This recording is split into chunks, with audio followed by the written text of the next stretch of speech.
வணக்கம். மிதுன ராசி பெண்களுக்கான ஆனி மாத ராசி பலன்களை பார்க்க போகிறோம். பொதுவாக ராசி பலனை பொறுத்தவரை ஆண்களுக்கு தனியாக, பெண்களுக்கு தனியாக இருக்கிறதா என்று பார்த்தோமானால் கண்டிப்பாக இருக்கிறது. காரணம், ஆண், பெண் இருவருக்குமே திருமண பொருத்தம் முதல் நட்சத்திர பொருத்தம் வரை, ராசி பலன்கள் வரை எல்லாமே வேறுபடும். அதனால் மிதுன ராசி பெண்களுக்கான ஆனி மாத ராசி பலன்களை இந்த பதிவில் தனியாக பாருங்கள். பொதுவாக மாதம் பிறக்கும் பொழுது உங்கள் ராசிநாதனாக இருக்கக்கூடிய புதன் பகவான் உங்கள் ராசியிலேயே பலம் பெற்று சஞ்சரிக்கிறார். அவரோடு சேர்ந்து உங்களுக்கு சகாயங்களை வாரி வழங்கக்கூடிய ஸ்தானாதிபதியாக இருக்கக்கூடிய சூரியனும், தொழில் ஸ்தானாதிபதியாக இருக்கக்கூடிய குருவும் இணைந்து உங்களுக்கு மிகப்பெரிய முன்னேற்றத்தை வாரி வழங்கப் போகிறார்கள். ஏற்கனவே தொழில் செய்து கொண்டிருப்பவராக இருந்தீர்கள் என்றால் வேறு ஒரு தொழிலை தொடங்கக்கூடிய சூழ்நிலை கூட இந்த மாதத்தில் உங்களுக்கு உருவாகலாம். கவனமாக இருங்கள், பிடித்ததை செய்யுங்கள். அதே நேரத்தில் உத்தியோகத்தில் இருப்பவராக இருந்தீர்கள் என்றால் கண்டிப்பாக உங்களுக்கு உயர் பதவிகள் காத்திருக்கிறது. அதற்கான அறிகுறிகள் தென்படக்கூடிய ஒரு மாதம் என்று சொல்லலாம்.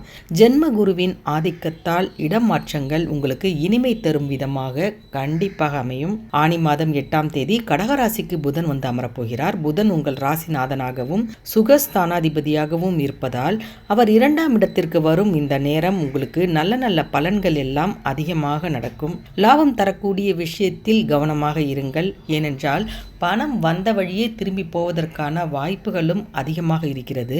அடுத்தடுத்து பல நல்ல சந்தர்ப்பங்கள் உங்கள் இல்லத்தில் நடைபெற்று கொண்டே இருக்கும். சுப செலவுகளும் அதிகமாக ஏற்படும். உத்தியோகத்தில் உங்களுக்கு பதவி உயர்வோ சம்பள உயர்வோ ஏதோ ஒன்று கண்டிப்பாக கிடைக்கக்கூடிய சூழ்நிலை இருப்பதால் மாற்றங்கள் ஏதாவது வேண்டுமென்றால் நீங்கள் துணிந்து கேட்டு பெற்றுக்கொள்ளலாம். தடை எதுவும் இருக்காது.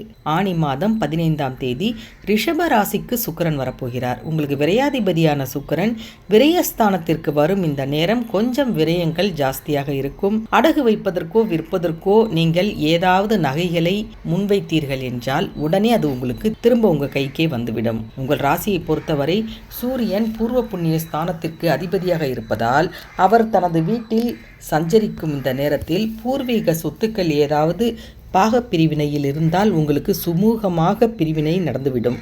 கேட்ட இடத்தில் உதவிகள் கிடைக்கக்கூடிய நேரம் என்று கூட இந்த நேரத்தை சொல்லலாம். மாதம் முழுவதுமே கும்பராசியில் சஞ்சரிக்கும் சனியை சிம்ம ராசியில் சஞ்சரிக்கும் செவ்வாய் பார்த்து கொண்டிருப்பார். இது அவ்வளவு நல்லதல்ல என்பார்கள். உடன்பிறப்புகளாலும் உடன் இருப்பவர்களாலும் ஏதாவது ஒரு சின்ன சங்கடங்கள் உங்களுக்கு ஏற்படலாம், அவ்வளவுதான். மற்றபடி எந்த பிரச்சனையும் இல்லாமல் மிதுனராசிக்காரர்கள் எல்லாம் இந்த ஆனி மாதத்தை திட்டமிட்டு செயல்படுவதன் மூலம் ஈஸியாக கடந்து விடலாம். ஆனி மாதம் 18ஆம் தேதி கும்பராசியில் சஞ்சரிக்கும் சனி வக்கரம் பெறுகிறார். உங்கள் ராசிக்கு சனி பகவான் 8, 9 இந்த 2 இடங்களுக்கு அதிபதியானவர். அவர் வக்கரம் பெறும் பொழுது நன்மை தீமை இரண்டையும் உங்களுக்கு சேர்ந்தே செய்வார். அஷ்டமாதிபதி வக்ரம் பெறும்பொழுது கெட்டவன் கெட்டிடில் கிட்டிடும் ராஜயோகம் என்பதற்கேற்ப பலன்கள் உங்களுக்கு நடக்கும். பல முறை முயற்சித்தும் நடைபெறாத விஷயங்கள் எல்லாம் இப்பொழுது உங்களுக்கு நடந்துவிடும். சந்தோஷமாக இருங்கள். ஒரு தடவைக்கு பல தடவை எதையும் யோசித்து செய்வதன் மூலம் வெற்றியை தக்க வைத்துக் கொள்ளுங்கள். மிதுன ராசி பெண்களுக்கான ஆனி மாத பலன்களை பார்த்தீர்கள். இது போன்ற மற்ற பெண்களின் மற்ற ராசிகளின் பலன்களை பார்க்க மறக்காமல் ஜி உமன்ஸ் தமிழ் சேனலை சப்ஸ்கிரைப் பண்ணி வைத்துக் கொள்ளுங்கள். நன்றி, வணக்கம்.